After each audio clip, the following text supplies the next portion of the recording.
Yeah, we'll wait for that. We'll wait for that. I'm not doing a premature. That was pretty good. Yeah, that went bad. I'm not gonna lie.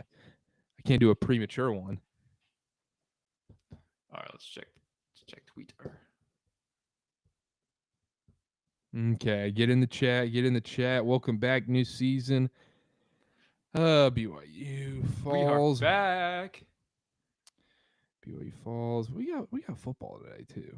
Very excited about that. Okay.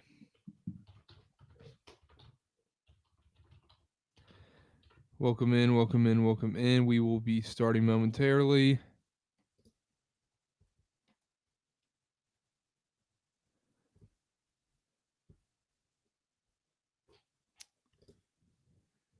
Season's over, guys. That's how we just do this podcast. Oh, that would be good. That would be very, very good. It was good. Okay. It is what it is. It is what it is. Yeah, tough season. This will be our last show. All right, let's retweet everything and then let's get this show on the road. Come on. Yes, sir. Everything look good, Chase? I think so. You got the YouTube pulled up? Does that look okay? Here we go. Oh, I'm pulling it up right now.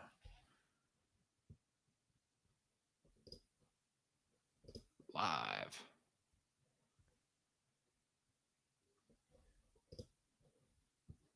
Okay, I got the YouTube. YouTube looks great. Everything's looking great. Everything's looking great. Everything looks great. It worked. No way. Gotta keep our eyes on the chat. I got my eyes on the chat. I can do chat this year. I'm not having to sit out chats. Let's freaking go. Let's freaking go. I'm so excited. Let's rock and roll, fellas. We'll be starting in about 1 minute. Maybe less.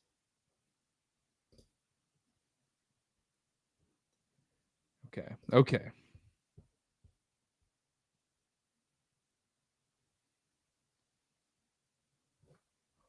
Hop in the chat. YouTube and Twitter. Thank you. Let's rock and roll. Ready to talk some ball, man.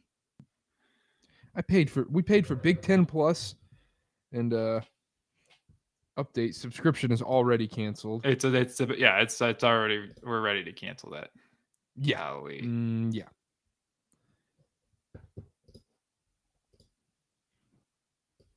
All right. I'm ready to roll.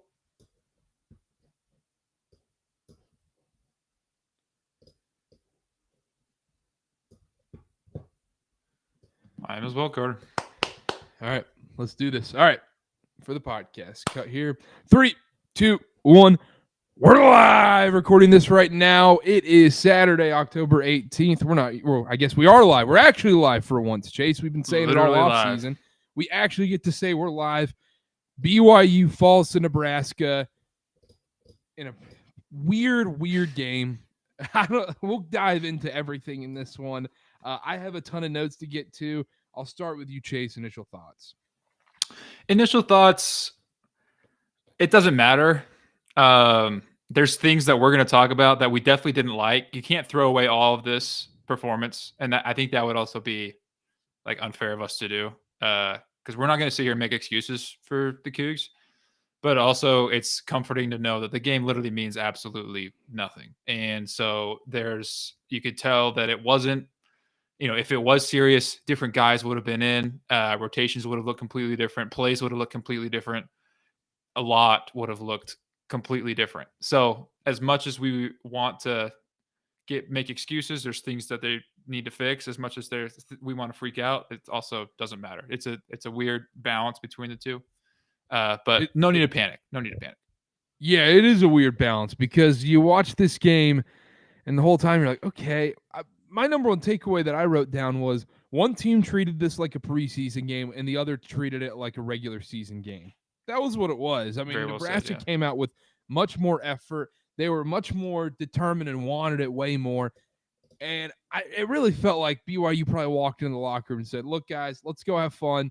Just don't get hurt and get your feet wet a little bit. There's a little bit of stock to take into this game because it is concerning when you go from the last game of the season in the Sweet 16 last year to giving up 25 3-pointers. And then you look at today, and Nebraska knocks down 16 3-pointers. And at one point, they were 16 of 30. They were shooting over 50% from three. And a lot of them were naked threes as well, too. So that's something I'm keeping my eye on. But I kind of just want to focus on the positives of this game more and the takeaways from that.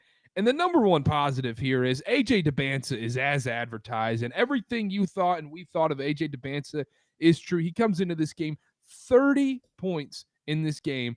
And the most important stat of this is it's 30 points, yeah, but it wasn't an empty 30 points. 10 of 19. It was an efficient 30 points from AJ. 7 boards, 3 assists, and he was dynamite, man. He was awesome. Truly just fun to watch. He did it from all 3 levels. He also got to the line, Carter, and hit his free throws. I thought what he did on the other end of the court was also really good. I think he played solid defense. I think he rebounded super well. I love the way he attacked the boards. He's advertised, man. He's a bona fide superstar. He is everything that we could have asked for and more. Again, it's an exhibition, whatever. We're overreacting here a little bit. But I'm not upset with a single thing that he did, even though the score is what it is. He was incredible. Yeah, and there were certain times. So in the second half, Rob Wright doesn't play. We don't know what for. I'm assuming it was he was banged up coming into Marriott Madness, and then maybe something was a little nagging going into the second half, and they're like, look, let's not mess with anything. Just sit down. Don't play the second half, and it's fine. It's preseason. So, and Nathan Hot Takes actually asked that in the chat. Shout out. Welcome back to the show.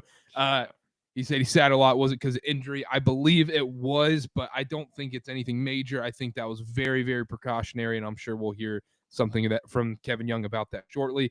But in those minutes without a point guard, because Nate Pickens didn't play in this game either, it was Kostic kind of running the point at times, and then he was out, and then it was just like kind of a free-for-all pickup game at that point. It turned into a lot of AJ ISOs, and in those possessions, I'm not going to fault him for this, but it was just ugly in a lot of those possessions. It was a little too ISO heavy, and AJ's going to have to deal with so many double teams this year, and usually I feel like these freshmen don't have to deal with that until conference play.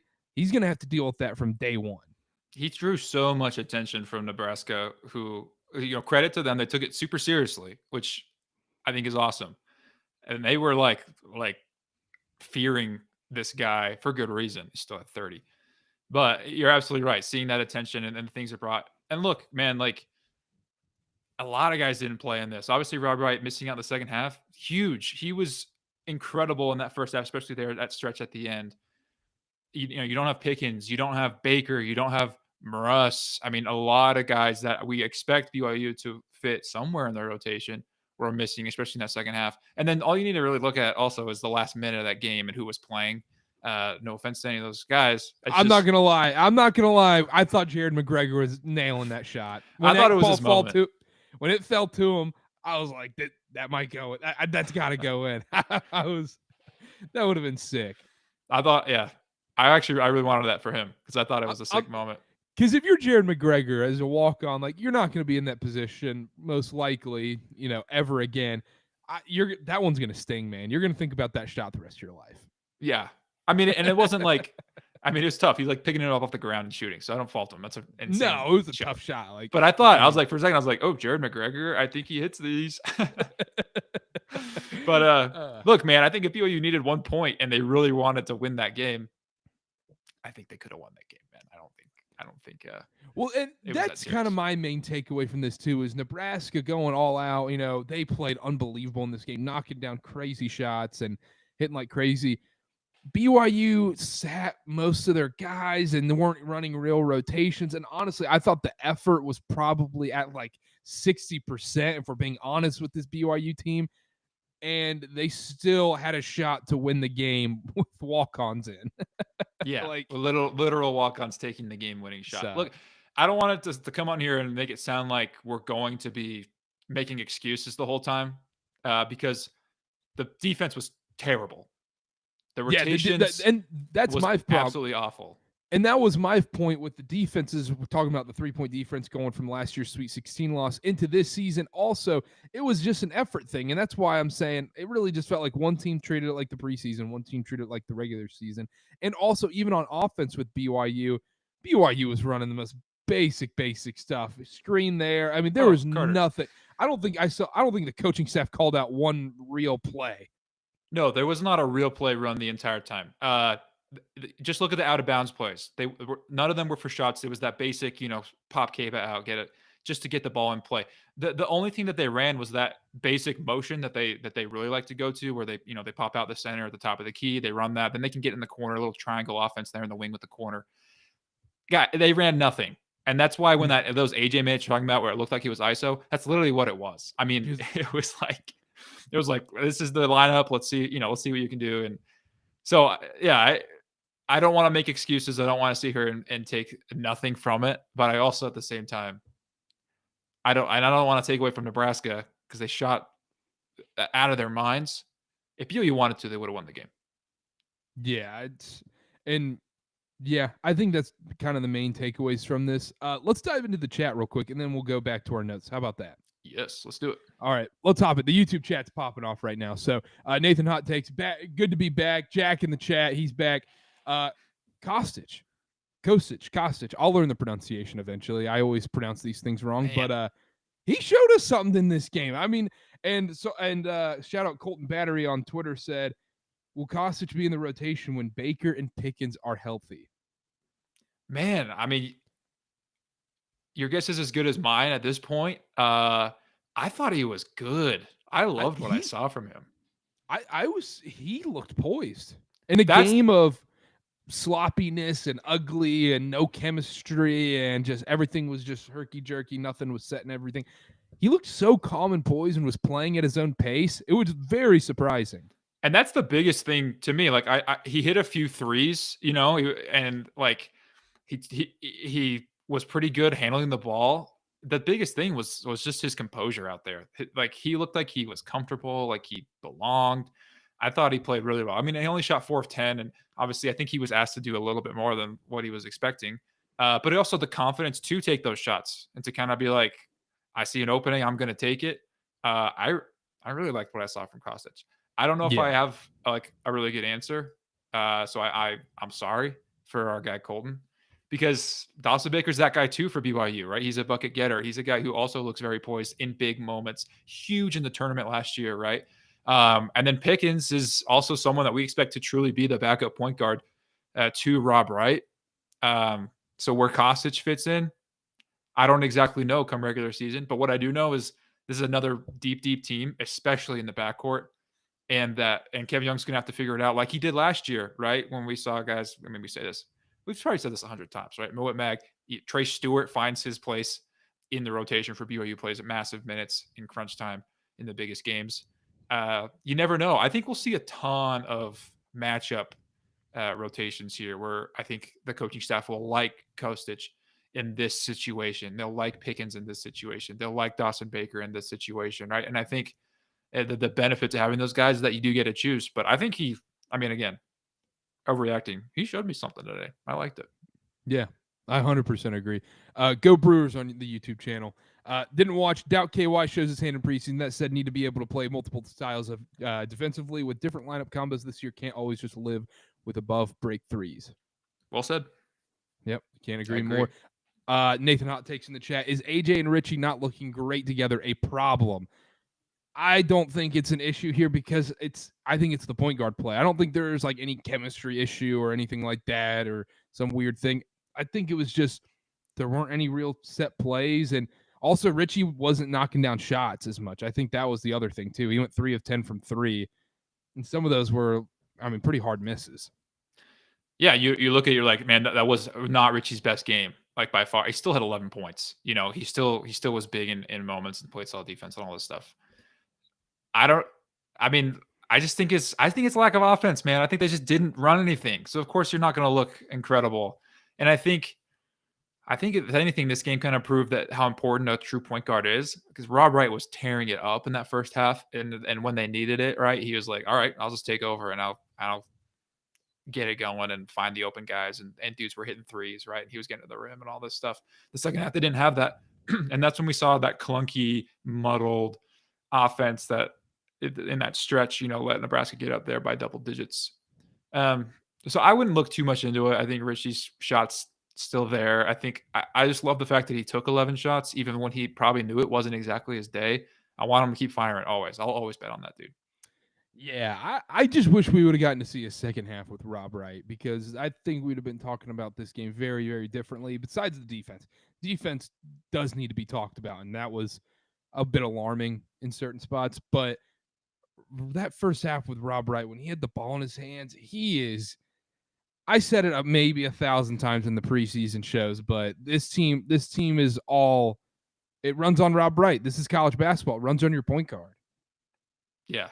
And man, he's good, man. It runs, dude. Oh my gosh. And we always make the joke about plus minus. Plus minus is a biased stat. It always just you only use plus minus to confirm what you saw.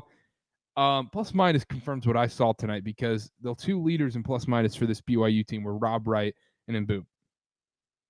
Let's talk Mboup. All right, let's do it. He might be my favorite player on the team. I thought he was awesome. He was awesome. And shout out Christopher Jensen, because he agrees. He was like a revelation for this team, I thought. And I loved everything about him. He plays bigger than himself. He was not afraid to get dirty down in the paint.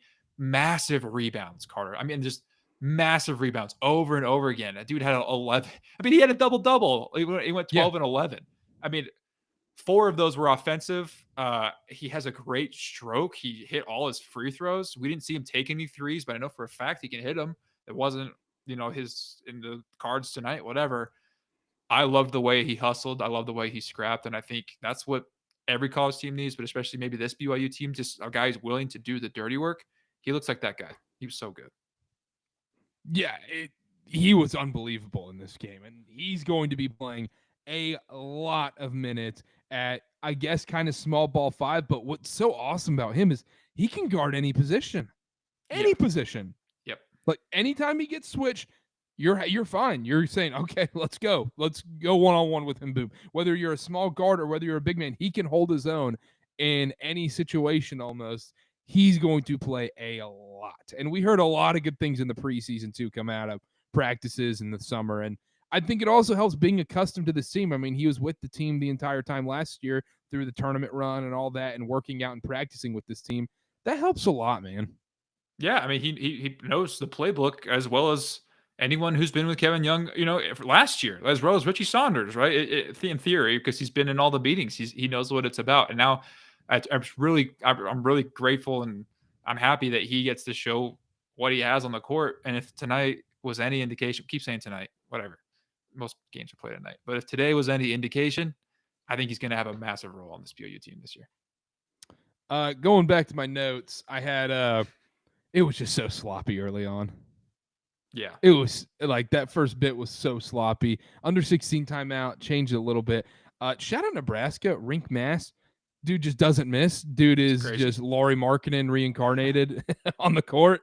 Like we knew he was good. We were talking about him in the preview and everything, but I didn't think he'd be that good. Yeah, that's his first time. He didn't play all last season, so that was his first time back in a long time. And he showed out. Good for him. He was balling. Yeah, he's automatic. 31 points, 11 of 15 from the field, 7 of 8 from 3. I got to give him a shout out, and you got to give this Nebraska team credit, because also, game was sloppy and whatnot. They were kind of fun to watch. It felt like I was watching that Princeton team that went to the Sweet 16 a couple years ago. Yeah, I wrote down like Nebraska could be super scrappy in the Big Ten this season. I don't think they'll be like a top 5 Big Ten team or anything like that. But I do think that they could, I could see them knocking off a number 1 all of a sudden. Purdue comes to town. It's watch out for Nebraska.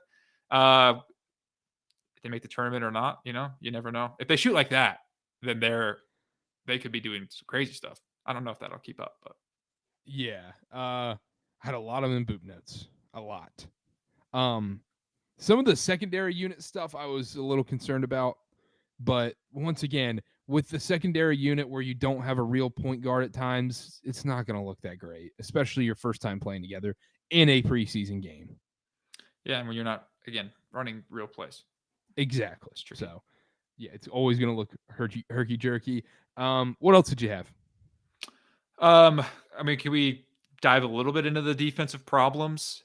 I mean, Let's do it. As big as problems as they were, I think they're fixable. And I don't think it's like I don't know if it's necessarily a sign of things to come, but if it is, then that's the problem, because the amount of guys just wide open threes, even guys wide open in the paint.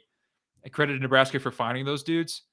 It's the screens. It's the switching and the rotations. BYU runs a pro style man-to-man defense where you switch before it almost even happens, and when they get really good at it, it's the most effective defense I think you can run in all of basketball. But if you miss a step, you're left completely vulnerable. They missed it quite a bit today, and Nebraska profited off of it a lot. I don't think the on-ball stuff was particularly bad. I didn't see a Nebraska player beating someone one-on-one to the hoop. That was not an occurrence. It was simply every screen seemed to have some of these guys lost. It was just the rotations on the backside, leaving guys wide open, over helping when someone got into the paint, and it just left dudes wide. Like I didn't need three guys to collapse on Hoiberg when Boscovich is guarding him or Keita's down there on the help side. I think we could just take our chances with that and keep defending the guy who's gone 6 for 6 from 3 wide open on the key. And then of course he knocks it down because he was on fire. So it's just the stuff like that, Carter, which was appalling. Yeah, because all those matchups, BYU, you're taking them on when you're if it's one-on-one matchups, BYU, you're thrilled. The only way Nebraska was getting an open shot was through tons of screens, backdoor cuts, moving all over the place, quick passes. The other thing I was a little alarmed with too is there was a couple times in the second half where Nebraska they were penetrating kind of easily, where BYU would just do, when you're playing pickup basketball and it's kind of towards the end of the night, someone makes a crossover move and you're tired, so you just swipe. Yeah. There was just a lot of swipe. I was like, I'm going to gamble on this, and then they're just going to blow by, and then the help defense is always going to come too late. And there's some of that, but like I said, that it had a lot, just so much preseason vibes around it, obviously. Yeah. The effort was there too. Like Nebraska wanted it way more. And do you think we see a different? Do you think we see a different result in a different way? A different team coming out next Friday against Carolina? Yeah, I wouldn't be surprised if, I don't know, maybe the coaching staff gets a little ticked off from I think some of the film. there's going to be some things on film where they're not going to be thrilled with. Yeah, I think it might be a rough day in the dark room for some of those guys, maybe the whole team. I think it does look different next week because I don't know I don't think we're going to see, again, plays. Maybe Rob Wright won't play at all, but I think the effort will be substantially different and the defensive intensity will be substantially different because the coaches aren't stupid. They saw what we saw. I mean, it was awful. It was very, very bad, Carter. And I don't think they care if it's exhibition or not. They're like, that's one thing you can't stand for. We talked about in the preview, right? The offense might be this, you can't run plays, blah, blah, blah. Defense, it's defense. You're not showing any cards here. So play defense. And 75% of defense is, maybe even more, is just effort anyway, right? It's just like, I'm not letting you score. I'm going to stay front. They didn't have it today. And you can excuse them, whatever, your first game. It's Nebraska on a Saturday, and it's exhibition, it doesn't matter. They're thinking about the Holy War tonight. Thinking about the Holy War. I mean, they're probably flying back right now. They want to get in the crowd. I like this take right here. Christopher Jensen in the chat. Is there any advantage to completely sandbagging against UNC, just really to throw Villanova for a loop in the first game? I'm not going to lie. I thought about this for a second. When BYU went down 10 in this game, I'm like, is this on purpose? Is this to throw everybody off the scent of BYU basketball this year and slow down the hype train and everything and lower expectations? I like that take. I'm not going to lie. Yeah, it's good. Yeah. But I think the thing is, coming into next Friday in a preseason game, one, you're playing an NBA arena. It's going to be, I don't think it'll be sold out. Maybe it will be. I could be wrong. I hope I'm wrong. But It's going to be a big BYU crowd at the Delta Center next Friday. And also, you're playing against Carolina. You're playing against a blue blood. You're going to get up for that game, whether BYU runs offensive plays or not. I would like to see, and I really do think we'll see a much better effort from the defensive side. And players are just going to put more effort into that game. You're playing at home and you're playing against a blue blood, like preseason or not. You're getting up for that. Yeah, I think Nebraska had a little bit of that against BYU. Like, hey, top 10 team, number 1 recruit. Like, let's prove them wrong. Let's show them what these Huskers are made of, and that goes a long way. And they showed it. I mean, they were hyped about the win. Yeah, well, good for them. You beat them. Yeah, let's talk about Rob Wright a little bit more. Okay, him and AJ's ability to penetrate is just. I mean, how many times did we say it last year? Get to the basket. Get to the basket. Nobody can get to the basket better than these dudes that we've seen play at BYU. Bar none, ever. Best. It's not close. Best on ball guys BYU's ever seen. Best at getting to the rim. Shout out Jimmer, ever. but yeah, okay. I mean, you can't. Yeah, but that's generational college talent. Okay, yeah. Sorry, I shouldn't have said that. Shouldn't have been so hasty. But it was incredible, Carter. The stuff that Rob Wright did, his ability to just find the gaps and work his way inside, and then his composure when he gets there. I'm thinking about specifically that one where he gathered and drew like a triple team, and he's pivots 3 ways, and then he finds AJ wide open on the court on the wing, and AJ knocks it down. Like, that's the good stuff. It's not just getting to the hoop. It's what do you do with the ball once you get there? And a big part of that is finding the open guy, because he draws so much attention, and AJ even more so, right? It's going to draw so much attention. Being able to look, turn, find the guy that's wide open is massive. Rob Wright, he's got it, man. He's got it all. I mean, he does it better than anybody. The pick and roll stuff, the passes he threw in there to Kaba, right? The holes he found, his command of the offense and the ball. Man, it's just everything we wished for. And the fact that we said this after BYU played Baylor, I was like, man, like a guy like that on this BYU team would be amazing. And seeing it happen in a BYU jersey with Rob Wright is, I mean, that was my favorite part of the game, was watching him play. I wish we could have seen more. I wish we could have seen more too, because, and also we talked about this with a little bit with Kostic, but even to a bigger degree with Rob Wright. You feel so confident when he has the ball in his hands because he's got such a tight handle. He had those little quick dribble moves. The defense was shaking. You saw Sam Hoiberg like, oh no, please don't. And then, like you said, his ability to penetrate and find the open man in that space.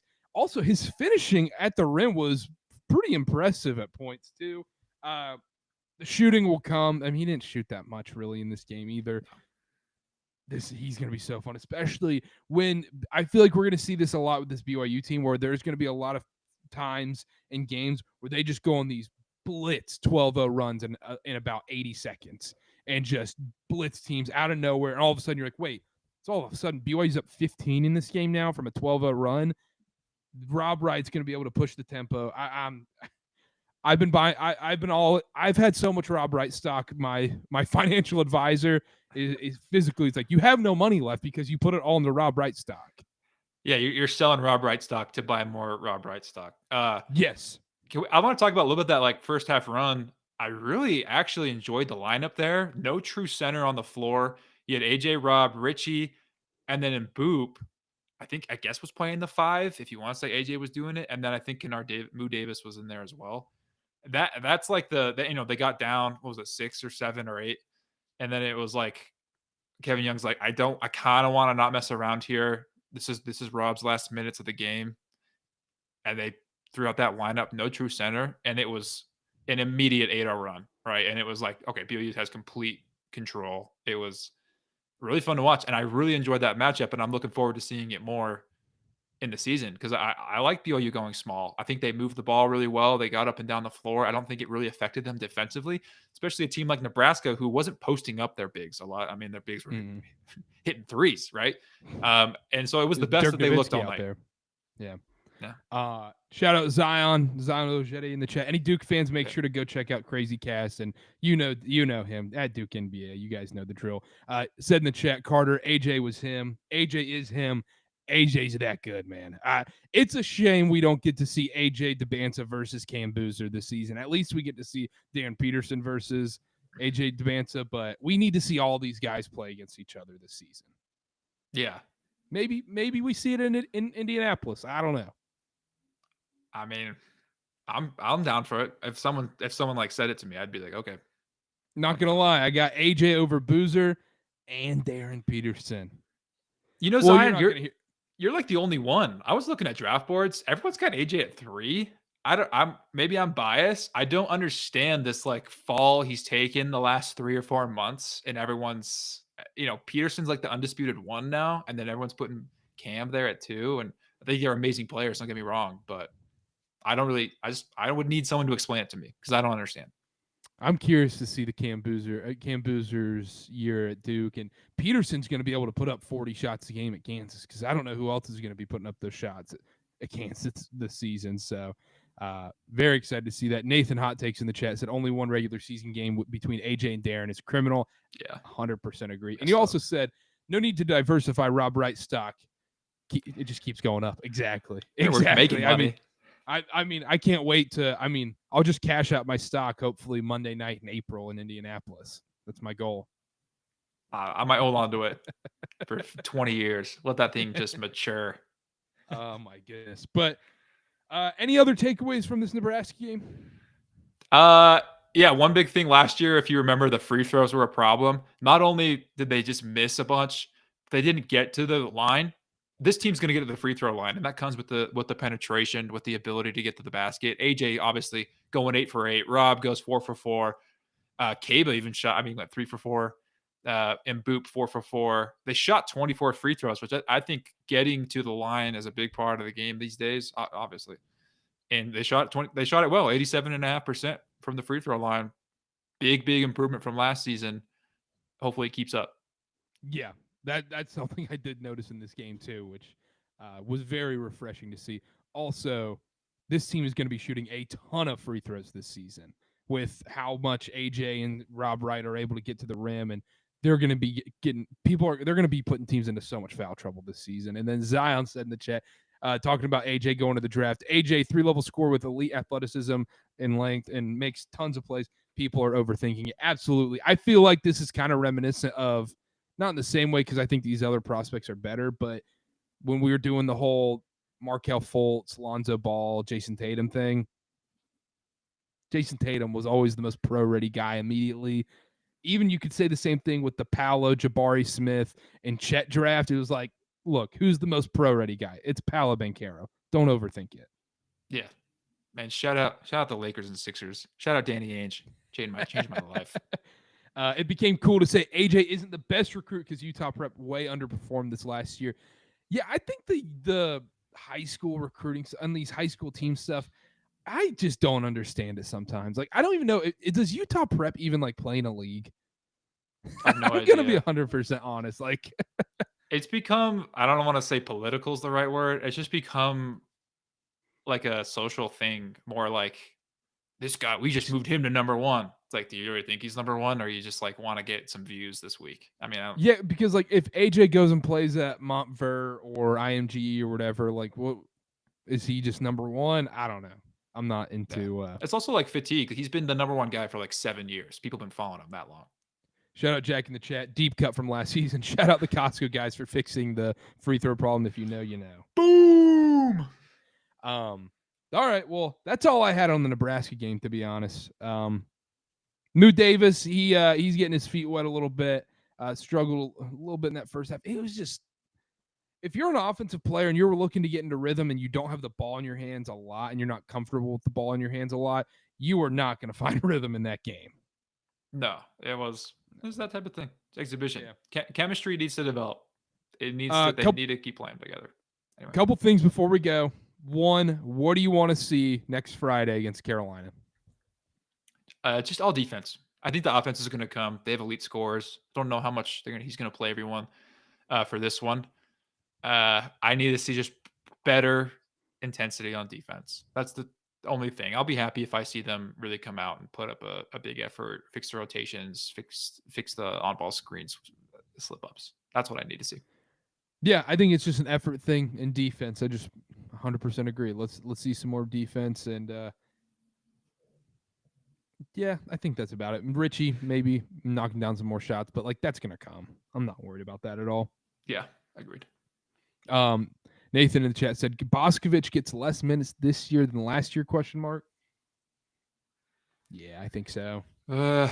Yeah, It's tough to say. Wasn't his best day. I'll say that.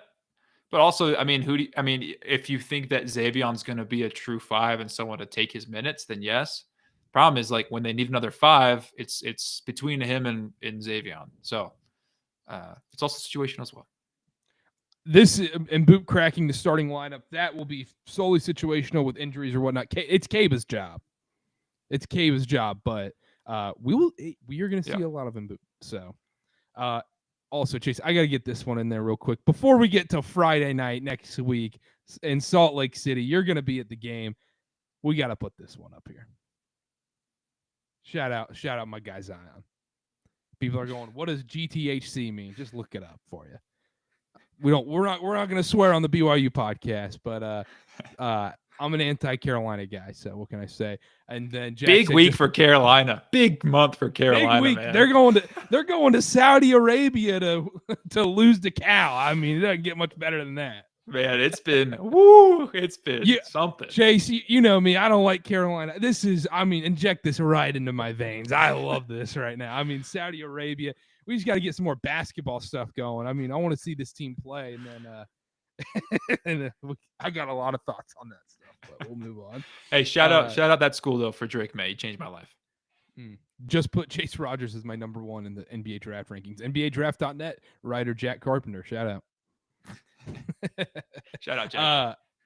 Before we go, BYU Utah tonight. You nervous? Yeah. Oh, I'm terrified. Meanwhile, I'm getting looped in with 2 other guys I do a podcast with. Shout out Connor and Dylan. They're all saying Utah's going to steamroll. I'm like, these 3 idiots. I'm like, what are you talking about? I'm sitting here saying BYU's going to win. I wonder if I hope there's someone that's watching that. It's like, holy crap, I can't wait to melt these guys in the comments. And then they're like, wait, is that Carter? It already happened. I already got one of them. Someone who listens to Church Ball guy. What are we doing? Yeah, you got to look up Carter's take. He posted his take as well. I mean, you also. But then Utah fans are running with that one right now. It's hilarious. I know. I mean, I love it. Yeah, can't forget your pick to win the Big 12. That's all. Can't forget. But guess what? Preseason picks don't matter. Let's talk about this week. That's right. I love it. I'm very nervous though. I'm extremely nervous. Any changes to your prediction for tonight? Or are you rocking with BYU still? I have to rock with BYU. I absolutely have to. I think so. You don't want. So your mind tells you Utah. Your heart tells no. Probably the other way around. Yeah. Heart tells you Utah. Yeah. I think that BYU has everything it takes to win the game. I just am wondering if they're going to do it. It's going to be so sloppy. Not sloppy. It's going to be such a defensive battle if they play it right, and it's going to be so low scoring. And if they play it right, they'll give themselves a chance to win it. And that they just need to seize the chance and do it. And they showed it last week, right? When they had a chance, they went out and took it. This is the best defense that they're going to be seeing by far. This is the best probably running game that they're going to be seeing by far defensively. It's going to be tough, but they have everything they need. So we'll see, man. People are underestimating Lavelle Edwards Stadium tonight. That's all I got. Yeah, BYU Utah's going to have a few false starts in this game, and that's going to be a difference. I think it might be a little reminiscent of that Arizona State game a few years ago with Algier. Jaden Daniels was the quarterback. Yeah, shout out. Jaden Daniels, and he struggled in Provo at night. It's true. Yeah. Before we go, put a bow on everything. AJ Debansa once again, 30 points today. Just what a game. Incredible. The stuff he did outside of the offense, great too. Good defense. Yeah, and just sports. And it's in the 30 points too. It wasn't just like easy layups or wide open dunks he was knocking down threes. Some of the turnaround fadeaway stuff. I mean, it was just a lot of pro moves. There was a couple of shots I didn't necessarily love. He had the 1 footer from like the top of the key that was like right inside the 3-point line. I'm like, all right, we got to get the AAU out of your system, man. That's an AAU shot if I've ever seen one. I was like, that is not going to fly in regular season college basketball, and especially come March. Yeah. Yeah, I agree. And there's some moments I was like, Sam Hoiberg's aren't you? So like, let's get this going. Just go to the basket. And sometimes. Yeah, I worry about that though, because he can force stuff in the paint a lot. He'll use his shoulder and his elbows.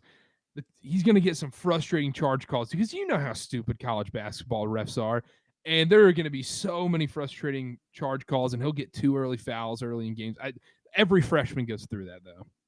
Yeah, I totally agree. Totally agree. Right.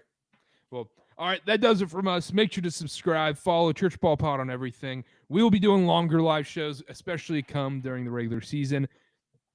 We'll be doing a live show after Carolina. Chase will have to pop in and out or something, maybe pop in on the phone for a couple minutes. He'll be at the game. So if you see him there, make sure to say hello at Chase_Rogers0 on socials, at CarterB8. Go Cougs tonight. Beat Utah. It's going to be brutal if people are listening to this on Sunday and BYU didn't play well tonight. They better. Go Cougs. Chase, anything else before we go? Go Cougs. Let's get it. Go Cougs. All right. See